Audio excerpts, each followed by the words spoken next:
오늘 본문 말씀 출애굽기 20장 1절에서 3절 말씀을 통해서 오직 한 분 하나님이라는 제목으로 말씀을 전하겠습니다. 5월은 가정의 달입니다. 항상 우리의 가정이 하나님의 뜻 가운데 바로 서 있고 또 이를 통해서 하나님의 축복이 흘러넘치도록 또 관리하고 건사해 나가야 되겠지만 특히 5월달, 이 가정의 달, 우리의 가정의 신앙, 또 회복, 또 비전을 위해서 더 열심히 기도하고 이를 통해서 하나님의 귀한 축복을 누리는 각 가정이 되기를 주의 이름으로 축복합니다.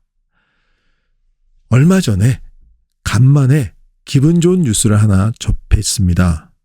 우리나라 출산율이 4년 만에 0.8명으로 반등했다는 거예요. 이 기사를 보면서 출산율이 뭐지? 0.8명이 의미하는 바가 뭐지? 그래서 제가 한번 찾아봤습니다. 출산율은 가임 여성, 보통 가임 여성은 15세부터 49세까지더라고요. 이 가임 여성이 평생 낳는 아이 수예요. 평생 낳는 아이 수가 한 명이 안 되는 거예요. 0.8명. 근데 그전에는 0.7명을 넘지 못해서 그 이하여서 그런데 그래도 4년 만에 0.8명이 넘어갔다. 물론 좋은 소식이긴 했지만 한편으로는 좀 씁쓸했습니다. 아이를 혼자 낳는 게 아니잖아요. 남자와 여자가 결혼해서 동침해서 아이를 낳는 건데 그런데 평생 한 명도 안 낳는다는 거예요. 자, 그러면 2명에서 1명으로 줄어드는 거잖아요. 이야, 이게 정말 큰일입니다. 세계적인 기업가인 앨런 머스크는 종종 우리 한국의 출산율 문제를 언급하곤 합니다. 얼마 전에는 우리나라가 몇십 년만 지나면 북한이 굳이 전쟁을 할 것도 없이 그냥 걸어 내려오면 된다. 이런 이야기를 할 정도입니다. MZ세대라고 들어봤을 것입니다. 20대부터 40대 초까지가 MZ세대인데 이 세대의 특징은요. 귀찮은 걸 좀 싫어해요. 또 남에게 보여주기보다는 실속을 따집니다. 그래서 결혼도요. 노 웨딩. 즉 결혼식이 필요 없다. 괜히 돈만 들고 번거롭고 그래서 혼인신고만 하고 그냥 살겠다. 또 스몰 웨딩. 결혼식을 하더라도 작게 하객수 50에서 100명 정도 아주 가까운 사람들만 불러서 실속 있게 결혼식을 한다. 또 퍼스널 웨딩이 유행한다고 해요. 퍼스널 웨딩. 우리가 알고 있는 주례 선생님 모시고 하는 정해진 식수에 맞춘 그런 결혼식이 아니라 신랑 신부의 취향에 따라서 춤도 추고 공연도 하고 뭐 그런 결혼식을 한다라는 겁니다. 허례허식을 지향하고 실속을 따지는 거. 자, 이게 꼭 나쁜 게 아니죠. 좋은 겁니다. 다만 실속을 따지는 것도 중요하지만 이 결혼 자체가 갖고 있는 그 중대한 가치, 이 중대한 가치가 소홀히 여겨지는 것은 아닌가 걱정이 됩니다. 요즘에 이혼하는 사람이 참 많잖아요. 또 아이를 안 낳아요. 자, 이혼도 많고 아이도 낳지 않고 자, 이래가지고 우리 한국 사회가 지속 가능합니까? 또 우리 한국교도 요즘에 주일학교가 점점 줄어들고 있잖아요. 우리 민족은 기쁜 일이 있을 때 이를 기념하여 음식을 나누며 즐기는데 이걸 잔치라고 부르죠. 근데 잔치 중에서 최고의 잔치가 어떤 잔치입니까? 혼인잔치죠. 그래서 전통 혼례를 할 때에는 보통 3일, 길게는 6일까지 했다고 합니다. 또 성경시대의 유대인들, 이스라엘 백성들 같은 경우에는 결혼식을 하게 되면 일주일 정도 친지들 불러서 먹고 마시며 즐기며 결혼식을 했다고 하죠. 또 중앙아시아, 중동 지방은 지금도 현대사에 이르러도 그 전통이 남아있어서 한 일주일 정도 결혼, 축하, 또 피로연을 한다고 합니다. 허례허식은 지양해야 되겠지만 그러나 혼인잔치, 이 결혼식은 가볍게 치룰 예식이 아니에요. 왜 그렇습니까? 평생에 한 번 하는 남자가 부모를 떠나 여자와 한 몸이 되는 이 중요한 예식을 가볍게 치러서는 안 된다는 것입니다. 자, 그래서 주례 선생님도 없고 또 증인이 되는 하객도 별로 없는 가운데서 이렇게 결혼식을 치르게 되면 그 결혼식을 가볍게 여겨서 쉽게 이혼도 할 수 있는 겁니다. 자, 그래서 적어도 결혼식은요, 믿을 만한 분이 주례를 해야 됩니다. 주례를 하시면서 혼인서약을 하고 그 혼인서약을 또 친지들 앞에 또 가족들 앞에 선서하고 선포하고 그래야 그 혼인관계, 이 결혼이 오래 갈 수가 있는 것입니다. 히브리서 13장 4절에 보면 모든 사람은 결혼을 귀히 여기고 침소를 더럽히지 않게 하라고 했습니다. 결혼을 귀히 여겨야 됩니다. 결혼을 귀히 여기고 우리의 가정을 바로 세우고 이를 위해서 5월 가정의 달 우리가 더 열심히 기도해야 됩니다. 평소에도 우리 가정을 위해서 기도하고 노력을 해야 되겠지만 특별히 5월 가정의 달 더 힘을 쏟으시기 바랍니다. 오늘 본문 말씀은 10계명의 서로 부분과 제1계명입니다. 하나님은 이스라엘 백성들을 시내 산으로 인도하여 주셔서 친히 강림하셔서 언약을 맺어주시고 언약의 조건으로 10계명을 선포해 주십니다. 하나님이 얼마나 놀라운 이적 가운데 임하셨는지 강림하셨는지 19장에 보면 잘 나옵니다. 빽빽한 구름, 나팔소리, 천둥소리 같은 나팔소리가 울려 퍼지고 그 가운데 정말 이스라엘 백성들이 두려워서 벌벌 떨 정도로 시내산에 하나님이 강림하시고 그 가운데 적어도 10계명만큼은 친히 음성을 들려주십니다. 그래서 이스라엘 백성들은 도리어 그 엄청난 광경을 바라보면서 또 그 음성을 들으면서 모세여 당신이 대신 듣고 우리에게 전해주세요. 우리가 두려워서 잘못하면 죽겠습니다. 그렇게 이야기를 합니다. 자, 하나님은 왜 이렇게 200만이 넘는 이스라엘 백성들을 시내산에 모으셔서 또 엄청난 이적, 요즘 시대로 표현한다면 대형 이벤트를 벌인 겁니다. 온 세상이 떠들썩할 정도로 또 200만이 넘는 그 민족들이 다 보며 놀랄 정도로 어마어마한 이벤트를 벌이시면서 강림하셔서 이 언약식을 맺은 거예요. 그리고 그 가운데 10계명을 선포해 주신 것입니다. 이 언약식은 지금 시대 우리 개인의 삶과 비교해 본다면 남자가 부모를 떠나 여자와 한 몸이 되는 이를 공식적으로 선포하는 혼인식, 이 혼인식이라고 생각해도 무방합니다. 자, 이 사실이, 이 성격이 잘 드러나는 구절이 19장 5절에서 6절 말씀이에요. 세계가 다 내게 속했는데 그런데 그 가운데 내가 너를 선택했다. 나는 너희 하나님이 되겠다. 너희는 나의 백성이 될 것이고 거룩한 나라, 제사장 나라가 될 것이다. 이 말씀을 선포하실 때 이스라엘 백성들은 이해하고 화답했습니다. 자, 그래서 바로 우리 인생사와 같이 우리가 결혼식을 통해서 남자와 여자가 하나 되는 그 놀라운 신비가 친지들 앞에서 선포되는 것처럼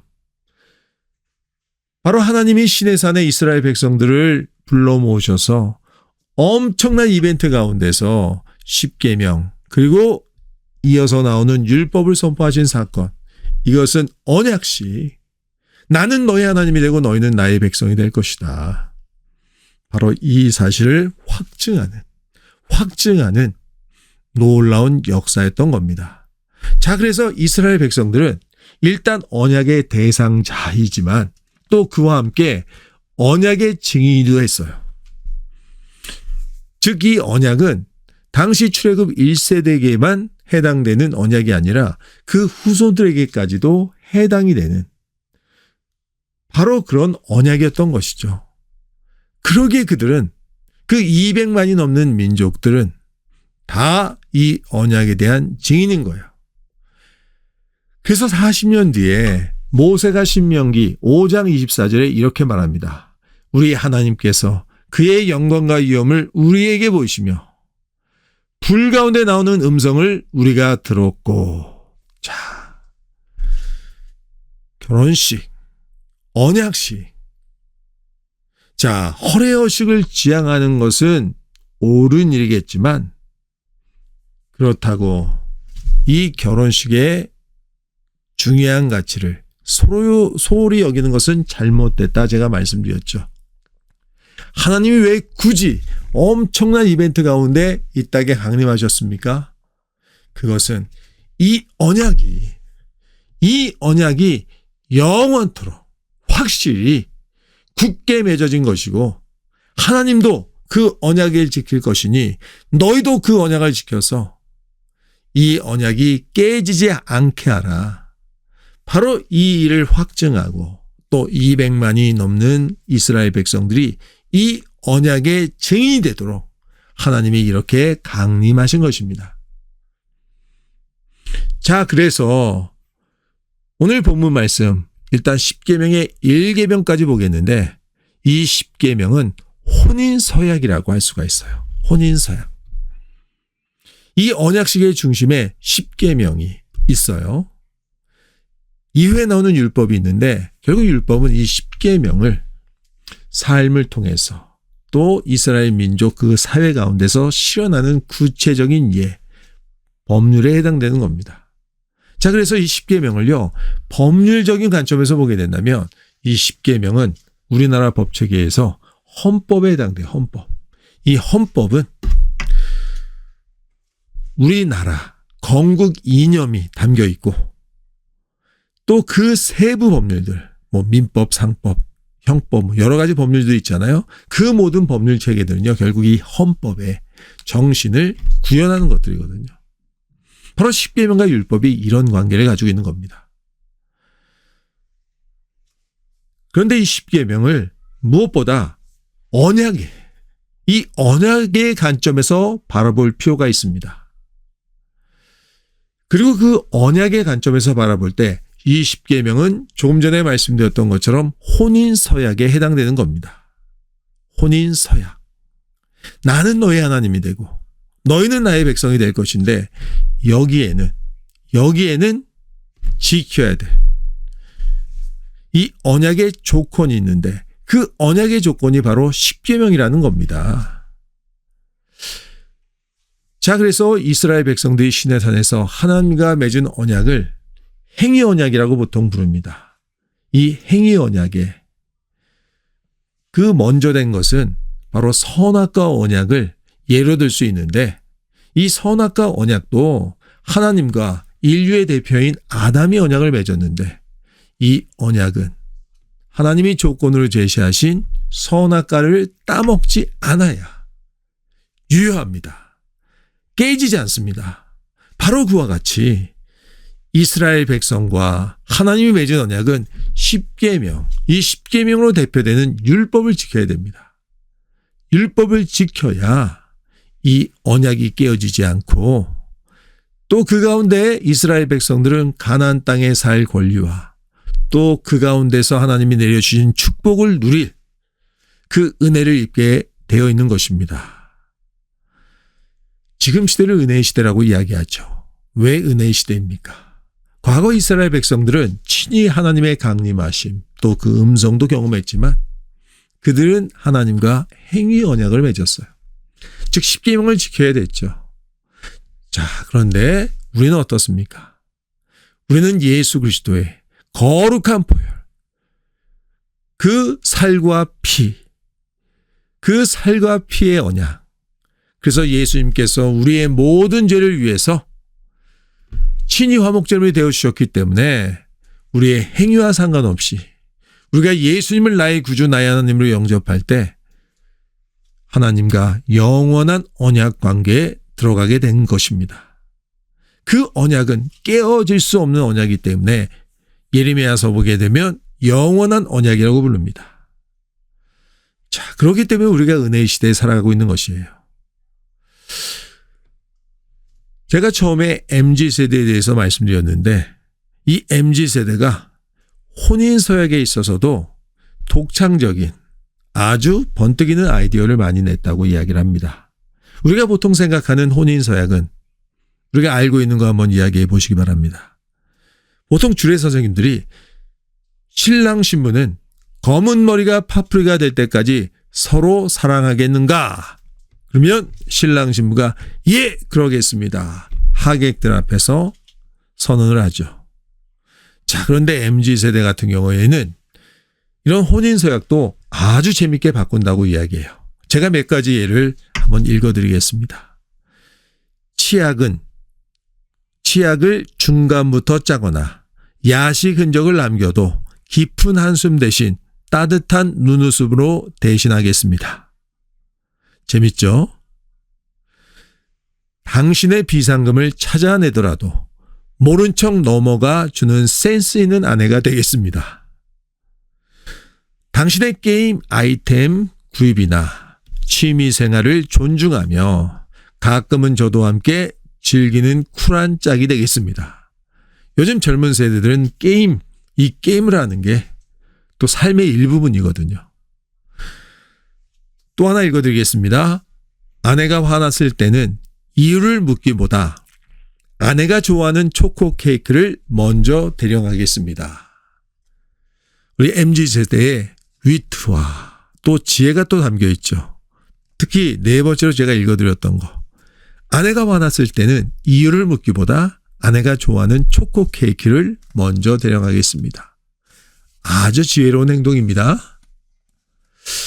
자, 이렇게 아주 센스 있고 유머스하게 또 유쾌하게 혼인서약을 하는 거 웃어넘길 수도 있겠지만 그러나 핵심만큼은 제가 처음에 읽어드렸던 우리 전통 혼례에서 전통 결혼식에서 검은 머리가 파뿌리가 될 때까지 서로 사랑하겠는가.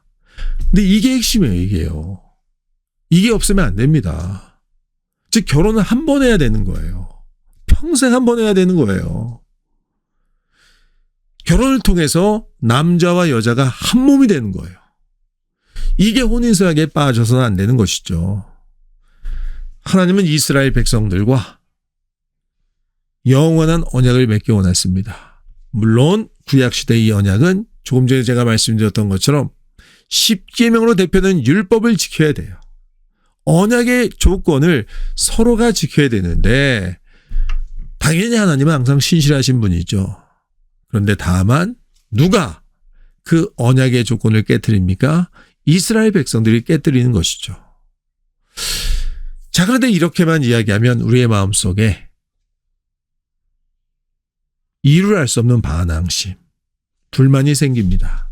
우리가 십계명 율법하면 느끼는 감정과 매우 맥락이 같습니다. 왜 하나님은 일방적으로 언약의 조건을 선포하시고 그 조건을 지키라고 명령하시나? 자, 그래서 이 십계명은요. 십계명은 하나님의 명령이기도 하지만 언약의 조건이라는 것을 우리는 기억해야 됩니다. 근데 이 언약의 조건을 보게 되면 누가 지켜야 될 것입니까? 하나님이 아니라 우리 인간 편에서 지켜야 될 부분만을 이야기하거든요. 그러다 보니까 우리가 좀 불만이 생길 수가 있어요. 이 언약, 계약이라고 할 수도 있습니다. 이 언약을 맺게 되면 이 언약 당사자가 서로가 지킬 조건, 의무가 있는데 십계명을 보면 인간 편에서만 지켜야 될 의무가 드러나니 불만이 생길 수밖에 없는 거예요. 자, 그렇지만 우리가 관가해서는 안 될 것이 있어요. 이스라엘 백성들이 어떻게 시내산까지 오게 되었습니까? 그들이 얼마 전에 어떤 생활을 했습니까? 애굽에서 400년 동안 종살이를 했습니다. 종이 무엇입니까? 노예가 무엇이에요? 가진 것이 없어요. 주인에게 속해 있어요. 자유가 없는 민족이었습니다. 그런데 하나님이 그들을 불쌍히 여겨 주셔서 모세를 보내주셔서 10가지 재앙으로 그 강대한 제국을 굴복시키시고 그들을 구원해 내셨습니다. 그리고 홍해바다를 걸러서 구원하셔서 광야길을 지나 이렇게 시내산 앞에서 이스라엘 백성들과 언약을 맺는다는 것입니다. 우리가 말씀을 한번 읽어보겠습니다. 우리 오늘 본문 말씀 20장에서 2절을 같이 한번 읽어보겠습니다. 나는 너를 애굽 땅 종되었던 집에서 인도하여 낸 내 하나님 여호와니라. 네, 그렇습니다. 하나님은 이스라엘 백성들에게 먼저 구원을 베푸셨습니다. 십계명을 선포하기 전에 시내산 앞에 불러 모으시기 전에 하나님이 먼저 하신 일은 구원이었어요. 그 하나님께서 이제 이스라엘 백성들과 언약을 맺기를 원하고 있는 것입니다. 요한일서 4장 10절에 보면 사랑은 여기 있으니 우리가 하나님을 사랑한 것이 아니요 하나님이 우리를 사랑하사 우리 죄를 속하기 위해 화목제물로 그 아들을 보내셨습니다. 그렇습니다. 하나님이 먼저 사랑하셨습니다. 우리가 하나님을 먼저 찾은 것이 아니에요. 창세전에 하나님이 우리를 선택하시고 때가 되면 우리를 부르시고 하나님 자녀 삼아주시고 지금까지 말할 수 없는 은혜 가운데 인도해 주셨습니다. 우리가 세상에서도 가족 안에 부부들 가운데 이웃 간에 왜 싸웁니까? 서로 양보하지 않으려고 해서 그런 거예요. 내가 먼저 친절을 베풀고 내가 먼저 사랑을 베풀면 되는데 그러지 않고 받으려고 하기 때문에 가정 안에서도 불화가 일어나고 이웃들 가운데에서도 다툼이 일어나는 겁니다. 하나님은 십계명을 선포하시기 전에 무엇을 하셨다고요? 먼저 구원을 베풀어 주셨습니다. 즉 하나님 편에서 하실 일을 이미 다 하신 거예요. 그리고 나서 이스라엘 백성들에게 십계명을 선포하신 것입니다. 자, 오늘 본문의 3절 말씀에 제1계명, 즉 십계명 가운데 첫 번째 계명은 나 외에는 다른 신들을 내게 있게 말지니라 입니다. 다른 신들을 내게 있게 말라. 이 말씀은 종종 사람들에게 오해를 불러일으키기도 합니다. 다른 신을 내게 있게 하지 말라. 다른 신이 그렇다면 있다는 이야기인가? 이런 오해를 하는 경우가 있어요. 다른 신이 있습니까? 없어요. 오직 하나님만이 신이라고 불릴 수 있는 유일한 존재죠. 이사야서 45장 5절에 보면 나는 여호와라. 나 외에 다른 신은 없나니 나 밖에 신은 없느니라고 말하고 있습니다. 자, 하나님이 이스라엘 백성들과 언약을 맺으시는데 그 가운데 십계명을 선포하시는데 그 첫 번째가 다른 신을 내게 있게 하지 말라는 거예요. 저는 그래서 이 구절을 볼 때마다 좀 의문이 들 때가 있어요. 그냥 왜 말라 하시나 금지라고 하니까 우리 인간의 마음이 어떻습니까? 금지. 하지 말라고 하면 더 하고 싶어져요. 그냥 이 말씀을 나는 오직 한 분 하나님이니 나만을 섬겨라 이렇게 선포하셔도 되는데 왜 다른 신들을 내게 있게 말라? 금지 명령. 또 그래서 이것을 배타적으로 보는 오해도 있어요. 그래서 기독교가 왜 배타적인가? 다른 종교와 다투게 되는가? 다른 신들을 내게 있게 하지 말라. 자, 이게 첫 계명이니 이렇게 배타적이니 기독교가 계속 충돌을 일으킬 수밖에 없다. 이건 역시도 큰 오해죠.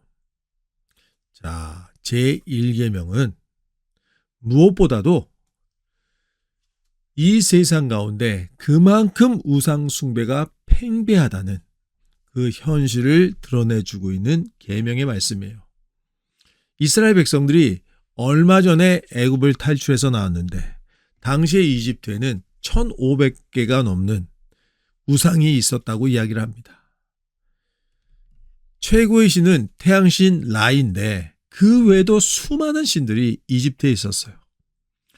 제가 그래서 한번 찾아봤어요. 세상 민족 나라 가운데 어느 나라, 어느 민족이 가장 우상이 많을까?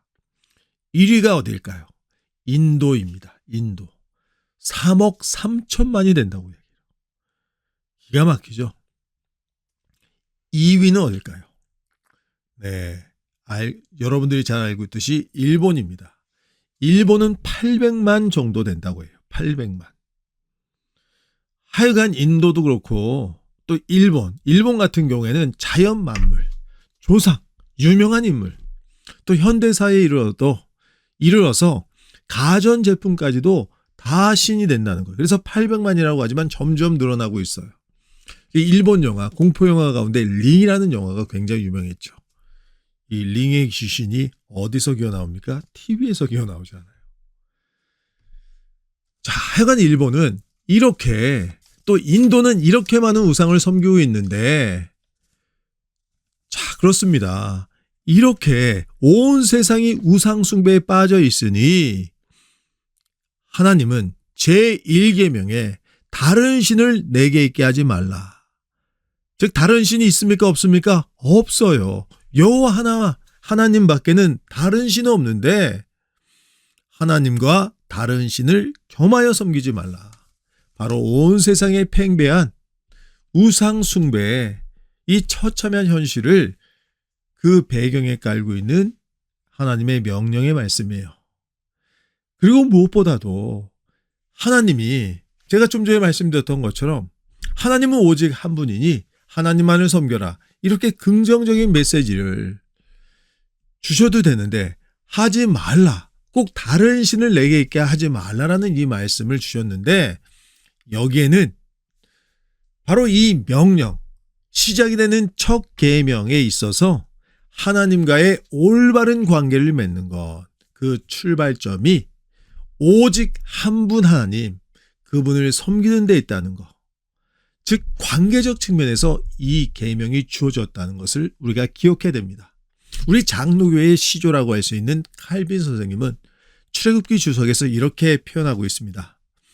하나님이 자신을 내어주신 만큼 백성에게 온전한 신뢰를 요구하시는 것은 거룩한 질투에 기반한 관계적 요구다. 즉 1계명을 주석하면서 관계적 요구다. 이렇게 해석하고 주석을 달고 있어요. 그렇습니다. 이게 우리말로 번역하다 보니까 하지 말라라고 하면서 굉장히 부정적으로 들릴 수가 있는데 이 명령 안에 그 내면에 깔려있는 진정한 의미는 자, 10계명. 이 10계명이 무엇으로 주어졌다고 했습니까? 마치 결혼식에서 혼인 서약처럼 하나님과의 언약적인 관계를 유지하기 위한 조건으로 주어졌다고 했습니다. 자, 그래서 하나님은 이스라엘의 하나님이 되실 것이고 이스라엘 백성들은 거룩한 백성, 거룩한 제사장 나라가 될 것인데 이를 위해서 첫 번째 계명, 다른 신을 내게 있게 하지 말라. 즉 하나님과의 관계의 출발점은 오직 하나님을 섬기는 것에 있다는 것을 우리에게 말해주고 있습니다. 아가서 8장 6절에 보면 사랑은 죽음같이 강하고 질투는 소울같이 잔인하여 불같이 일어나니 그 기세가 여호와의 불과 같으니라. 이렇게 표현하고 있습니다. 사랑, 질투. 사랑, 질투 이것은 동전의 양면과 같습니다. 사랑하면 질투의 감정이 생깁니다. 당연하죠. 내가 사랑하는 사람이 또 다른 사람과 만나고 좋은 관계를 맺고 있어요? 어떻게 질투가 안 생길 수가 있습니까? 또 반대도 역시 맞습니다. 질투심이 생긴다면, 즉 내가 좋아하는 사람이 나보다 누굴 더 좋아해요. 그래서 내 마음속에 그때 질투심이 생긴다면 그 사람을 사랑하는 거죠. 사랑하기에 질투심도 생기는 것입니다. 다만 세상에서 죄악된 인간들이 그 질투심이 잘못 발현돼 가지고 비극, 막장 드라마로 끝날 때가 많다 보니까 질투하면 아주 저급한 감정으로, 개념으로 생각할 수 있는데 그렇지 않습니다.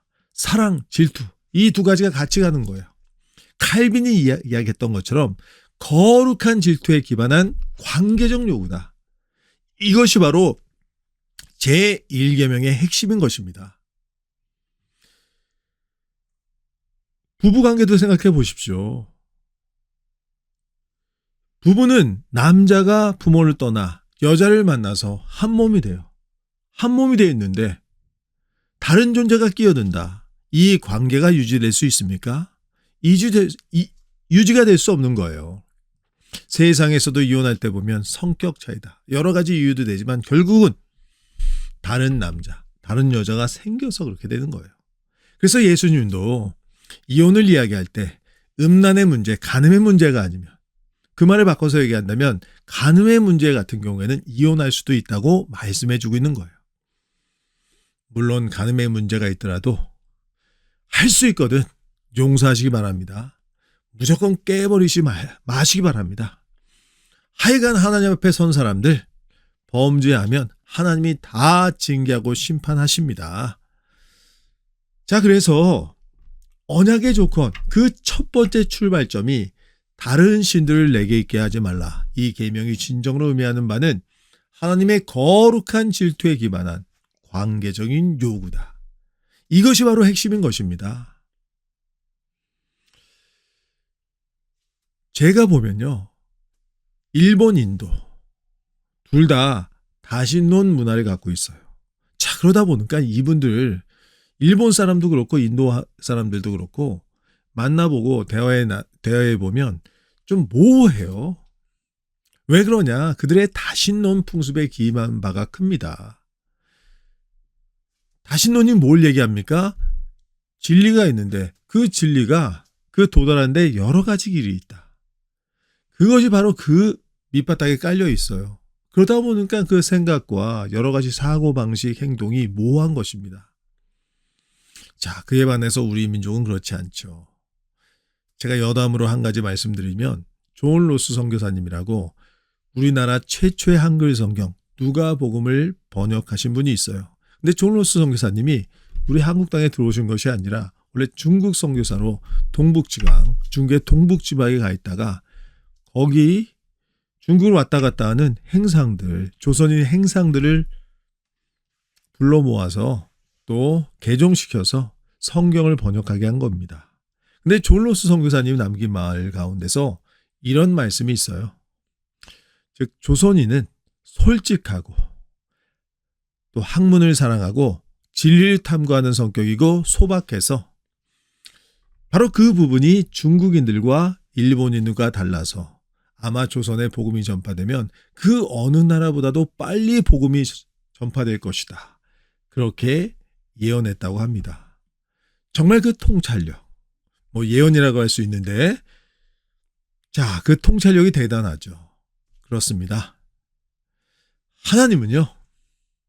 하나님은 두 마음 갖고 있는 사람 좋아하지 않습니다. 또 두 마음 갖고 있는 사람이 결혼 관계, 또 이런 언약 관계를 온전히 유지할 수가 없어요. 우리 민족의 솔직하고 담백하고 순박한 마음, 그 마음이 이 복음하고 일맥상통하는 것 같아요. 저도 사실 굉장히 복잡한 성격, 모호한 성격을 가지고 있었는데 제가 신앙생활 하면서 성경 말씀을 보면 볼수록 또 기도하면 기도할수록 내 안에 계신 성령님을 의지하면 의지할 수 있도록 점점 솔직해지고 담백해지고 단순해지는 것 같아요. 그게 성령의 역사인 것 같아요.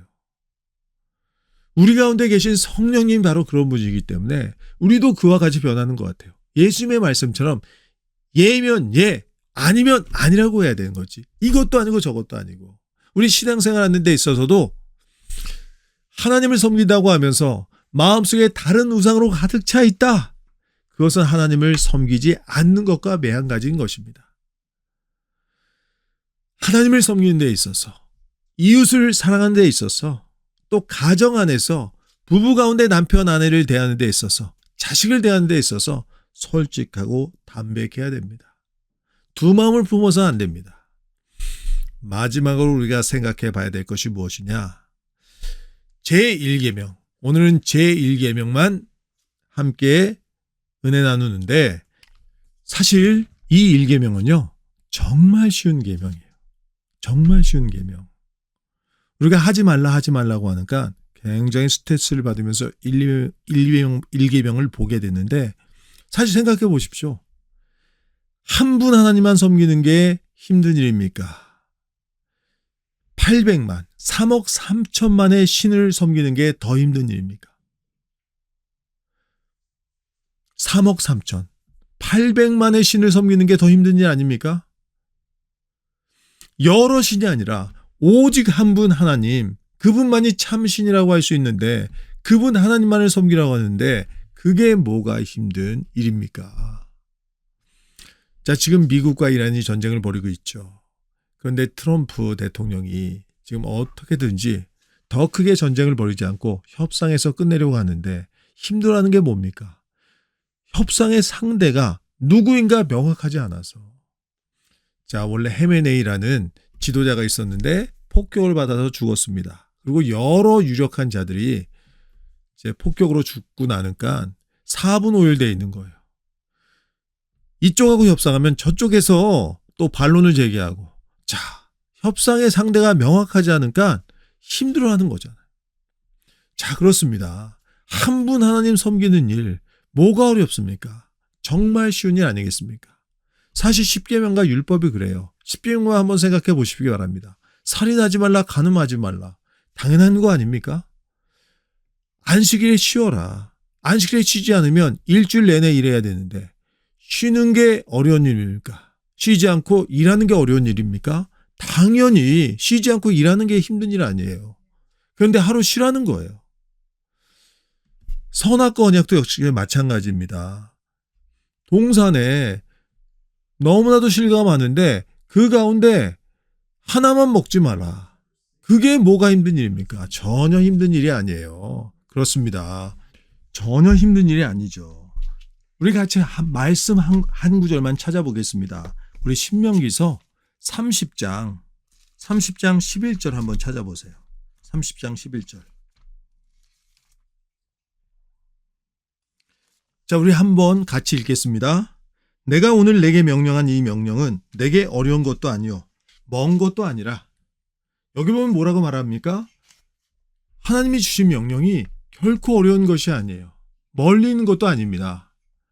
또 계속 읽겠습니다. 하늘에 있는 것도 아니니 내가 이르기를 누가 우리를 위하여 하늘에 올라가 그의 명령을 우리에게로 가지고 와서 우리에게 들려 행하게 하려 할 것이 아니요 이것이 바다 밖에 있는 것이 아니니 내가 이르기를 누가 우리를 위하여 바다로 건너가서 그의 명령을 우리에게로 가지고 와서 우리에게 들려 행하게 하려 할 것도 아니라.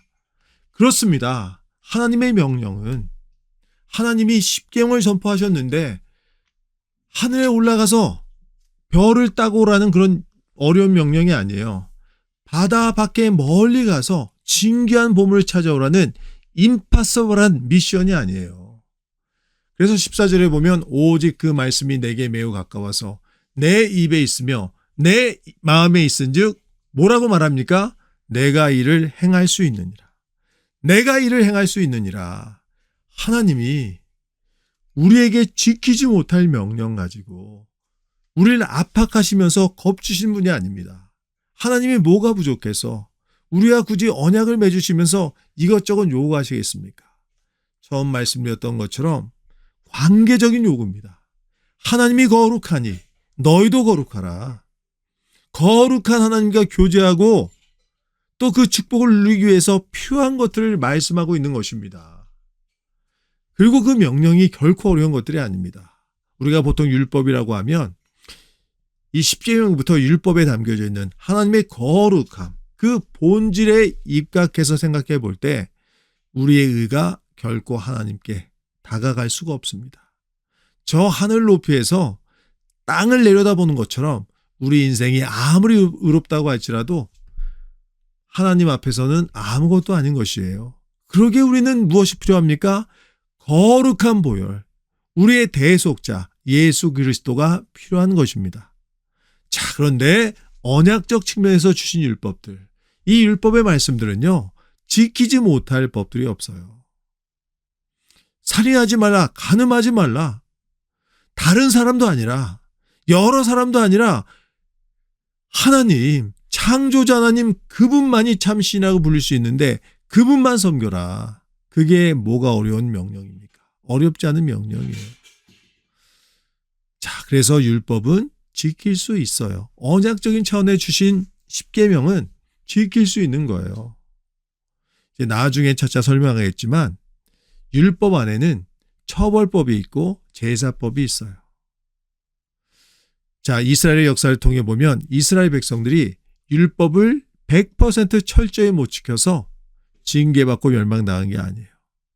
왜 멸망당했느냐? 선지서에서 계속 말하고 있는 것이 무엇입니까? 정의를 물같이 공의를 하수같이 일지어다. 또 제사를 회복하라. 자, 이를 통해서 진정한 회개의 모습을 보이라는 것입니다. 다윗이 모살죄를 저지르고 간음죄를 저질렀지만 용서받았어요. 왜 그렇습니까? 회개했기 때문에 그래요. 이스라엘 백성도 역시 마찬가지입니다. 하나님은 이스라엘 백성들이 하나님의 절대적인 거룩함에 도달하기를 원하셨던 것은 아니에요. 또 율법, 십계명과 율법, 지킬 만한 법을 주셨지만 그것조차 못 지킬 것을 알고 계셨어요. 그래서 처벌법, 제사 제도를 통해서 진정한 회개의 모습을 보이면 용서해 주려고 했는데 그것조차 안 하다가 멸망을 당한 거예요. 그것은 바로 이 세대, 오고 가는 세대, 우리 인류가 율법으로 구원받을 수 없다는 것을 우리에게 증명해 주는 일입니다. 말씀을 마치겠습니다.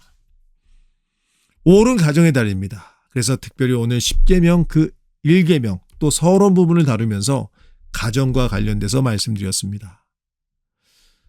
하나님은 관계적 요구를 1계명을 통해서 우리에게 말씀해 주셨습니다. 오직 하나님만 섬겨라. 다른 신은 없다. 우리가 이렇게 솔직담백한 명확한 의식을 가지고 신앙생활하면 그 마음을 가지고 또 가정생활도 할 수 있는 것입니다. 또 자녀를 대할 수도 있는 것입니다. 하나님 사랑, 이웃 사랑이 불가분의 관계가 별개의 것이 아니에요. 불가분의 관계입니다. 자, 하나님을 온전히 섬기는 자, 결국 아내와 남편을, 자식을 대할 때도 순전한 마음으로 대할 수가 있는 겁니다. 하나님 앞에 순전한 마음을 가지고 또 우리의 가정이 회복되고 하나님의 축복을 누리는 모든 가정 또 성도들 되기를 주의 이름으로 축복합니다. 기도하시겠습니다.